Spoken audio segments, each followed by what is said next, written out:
Hello, my name is Ernie Doling, and I am a grief navigator at FAIRHOPE Hospice Palliative Care. I've actually worked for FAIRHOPE Hospice for 14 years. I originally went to work as a social worker, chaplain 14 years ago, and through the years have seen a lot of people, worked with a lot of people, shared a lot of lives. And this afternoon, for a few moments, I just want to talk about what I do now as a grief navigator. Because I get the opportunity to talk to people after the loss of a loved one. Sometimes I hear a lot of tears. Sometimes I hear some funny stories. Sometimes I even hear some anger when I'm talking with people. And so we kind of give them a direction on how they should move forward with their lives. We look at grief not as one circumstances or one set of circumstances or even one event. Grief is something that starts when we lose a loved one, or possibly anticipatory grief before we lose a loved one. And after that, you start a journey. That journey is different for different people. It's kind of like being on a roller coaster. There's ups, there's downs, there's loop-to-loops, there's round and rounds. And you feel like at that roller coaster at times you're sick at your stomach because of the pain and the loss, and you're grieving so deeply and mourning so harsh.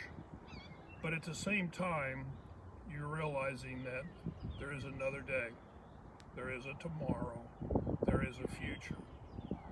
And that's what we want you to understand when you're grieving. Grieving does not have an end. When you lose somebody, you learn how to live with that grief. You learn how to walk with that grief. You learn how to mature through that grief. But you never come to a stopping point or an ending point. We always tell families, you're going to live through holidays. Holidays are the worst, it seems like, partially because so many of our stores and radio stations and TV stations start playing Christmas music in September anymore, and we start to celebrate holidays. And when you've lost a loved one, when there's been a death that's happened, it automatically creates a sense of loss and grief that you struggle with. I've seen people cry in the middle of a store. I've had people tell me that they were shopping and a song would come on over the PA system, and they would just leave their cart full of groceries and walk out of the door crying because they couldn't take the pain any longer. It is a real struggle to walk through grief, and yet we get to help people do that. When I talk about helping them, it's not that we got to have a cure. There is no cure for grief. Grief is not a disease. We can't call the doctor and get 2 pills and say, I'm going to be well in the morning. Grief's that journey that we continually walk on, and we walk through. And sometimes we have multiple levels of grief. For children, for instance, when we look at grief, their secondary grief is sometimes more difficult for them to walk through than the primary grief. They look at losing friends, losing a home, losing a church, losing fellowship, losing a school, moving to a different town, to a different city. So they have secondary grief to deal with. With families, a spouse loses their loved one that they've been married to for 50 years, and they wake up and they're like, who am I going to have a cup of coffee with? Where am I going to go to dinner? Wait a minute, that's where we went to dinner. Or they think about going to a movie alone and getting some popcorn. All of a sudden they realize that they feel like a fifth wheel, out of place. A couple of things that we do provide grief support groups.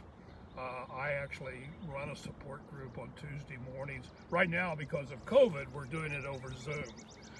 We're hoping sometime this summer to open our grief center back up to where we will have them in person, and that we will be able to have people see each other face to face.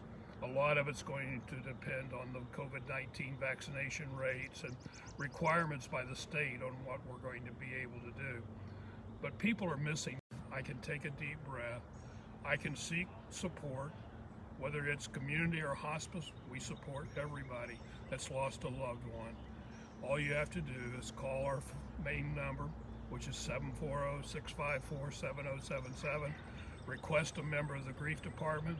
You can go online. We have an online sign-up sheet that you can do, and it comes directly to our office so that we can respond. And we are here to assist you in any way possible. So don't walk through grief alone. Let somebody else walk with you and help navigate the waters of grief. Have a great day.